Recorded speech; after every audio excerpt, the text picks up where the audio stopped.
de 2016, já bastante influenciada pelos teóricos que norteavam o meu trabalho com relação aos contos de fadas, e com uma certeza muito grande de que esses contos poderiam fazer a diferença na vida de nossas crianças, ingressei numa formação em arte-terapia.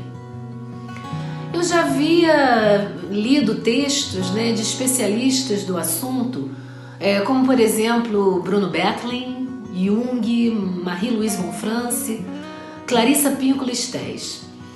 E todos eles afirmavam que os contos de fadas, como os sonhos, trazem um material arquetípico referentes aos elementos inconscientes da nossa psique. Nessa época, o Canta Enquanto Conta já não estava mais sediado na Secretaria Municipal de Educação.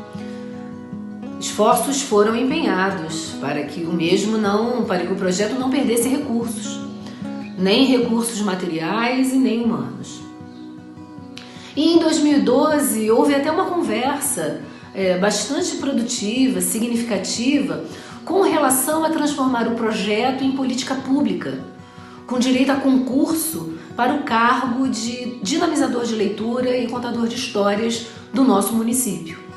Mas infelizmente essa proposta não se concretizou e o projeto seguiu resistindo até 2015, formando parcerias com a Secretaria de Cultura, com a TV7, Parque Nacional Serra dos Órgãos, Parque Municipal Montanhas de Teresópolis, Museu José Francisco Lippe e na formação de professores em escolas de outros municípios, como São Paulo, Búzios e Niterói.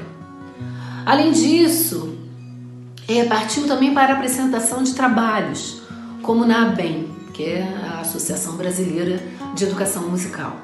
O resultado não só pedagógico, mas também afetivo e emocional que o Canta Enquanto Conta mobilizava nas crianças que dele participavam, despertou em mim um desejo em utilizar os contos de fadas como um instrumento de intervenção terapêutica. Passamos por uma tragédia em 2011 sem precedentes. As chuvas que arrasaram a região serrana em janeiro desse ano castigaram a nossa cidade. Muitas vidas se perderam. Bairros foram assolados pela lama e pelas pedras. Escolas interditadas, abrigos.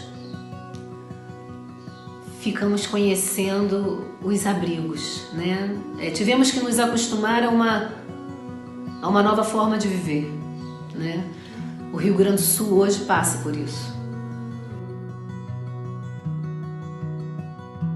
A Secretaria de Cultura, nesse período, formou grupos culturais que levavam alegria àquelas pessoas que de tudo de material haviam perdido. Realmente a Secretaria de Cultura foi incansável na tentativa de minimizar o sofrimento daquelas pessoas, sabe? Em 2018, prestes a iniciar o estágio supervisionado da formação em arte-terapia, achei que uma intervenção escolar e não clínica ajudaria as crianças que estivessem com o seu processo de alfabetização comprometido, já que em 2011 estavam em idade pré-escolar. E seriam eles, os contos populares, um instrumento norteador, constelando outros contos e múltiplas atividades artísticas que fortaleceriam o emocional daquelas crianças, ajudando no desenvolvimento de aprendizagem. E assim foi. A experiência na escola Adolfo Josete, no Campo Grande, bairro arrasado pela tragédia de 2011, foi uma experiência maravilhosa. E ainda nos levou para ministrar oficinas ligadas à contação de histórias para o curso de formação de professores da Escola Estadual Edmundo Bittencourt. Eu conheci a Dalgisa durante a nossa formação em arte-terapia.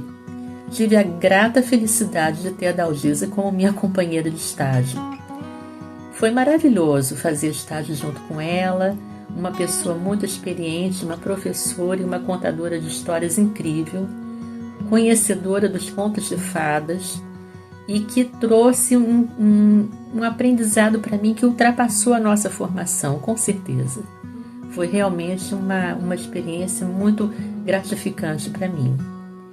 Bom, formada e com o meu registro de arte-terapeuta nas mãos, resolvi abrir um serviço que estimulasse as pessoas, através dos contos de fadas e suas histórias pessoais, a investigar seus núcleos mais profundos e aspectos inconscientes que pudessem interferir nas suas relações intra- e interpessoais. E foi assim que nasceu o Conta Pra Mim. Mas fomos todos pegos de surpresa, não com uma tragédia local. Ao contrário, fomos surpreendentemente impactados por uma pandemia global. Nesse cenário, reféns de um vírus mortal, as relações que não fossem virtuais ficaram comprometidas. E o serviço que eu havia idealizado ficou suspenso. Até que um dia eu recebi o telefonema de uma pessoa responsável por um programa da TV Diário. E ela me pediu que eu gravasse um vídeo relacionado à contação de histórias. E foi a partir desse contato, da gravação desse vídeo, que eu decidi criar o canal no YouTube Ateliê Conta Pra Mim. Olá, pessoal! Meu nome é Adalgisa de Carvalho. Sou contadora de histórias, pedagoga e arte-terapeuta. Criei o canal Ateliê Conta Pra Mim para que todos possam. O que a princípio parecia ser momentâneo, com relação à pandemia, avançava no tempo e o distanciamento ele se impôs. É claro, se impôs diante da gravidade da situação. E o uso das redes passou a ser a única forma segura de comunicação e proximidade das relações humanas. Resolvi então fazer o canal e das histórias um lugar de combate ao preconceito, de desenvolvimento dos afetos, da contação dos contos populares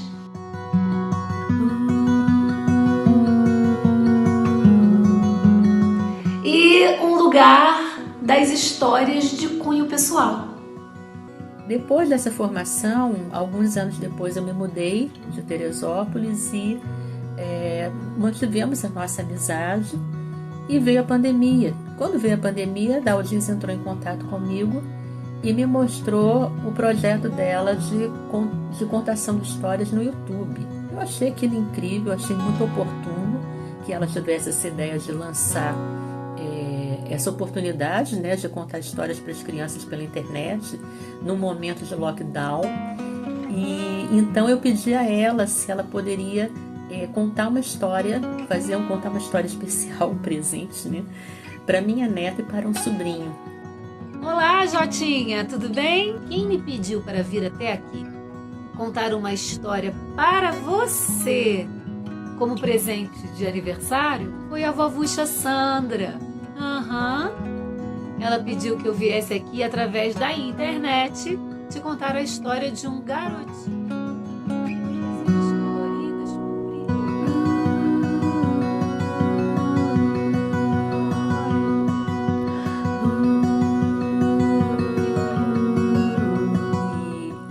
Muito bonito, realmente, e eu vejo assim o projeto Conta Pra Mim como uma oportunidade de realmente levar alegria, conhecimento para as crianças. As possibilidades foram crescendo e o canal se tornou também um local para dividir práticas artísticas pedagógicas.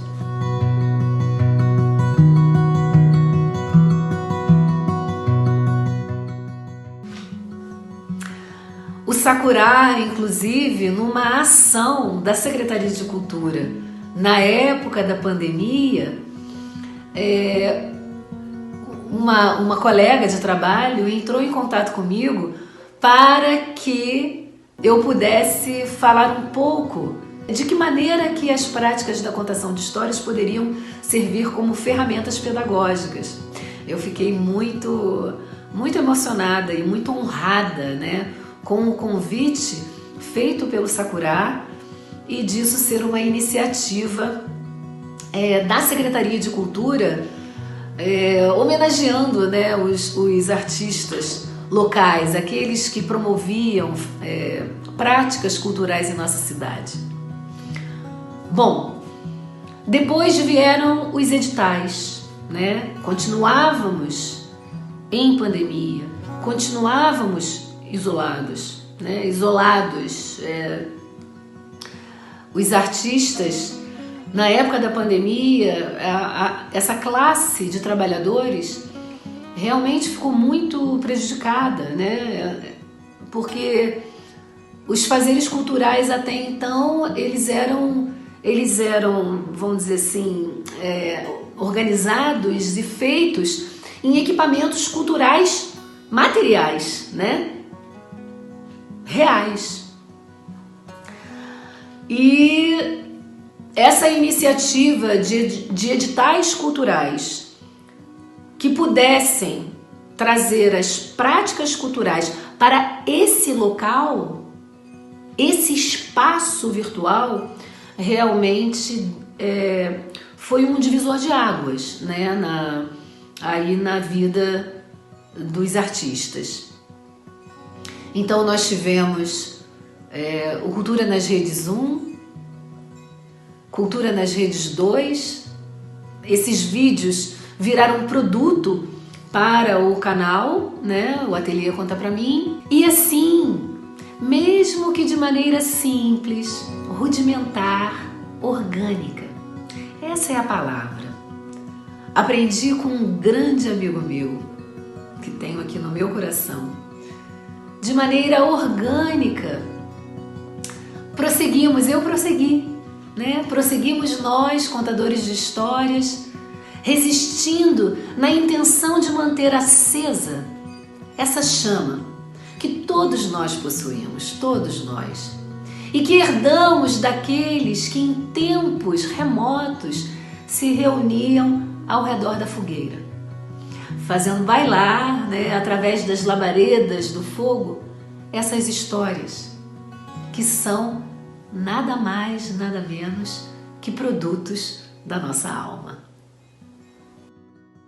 Vem comigo, deixe que uma história te escolha.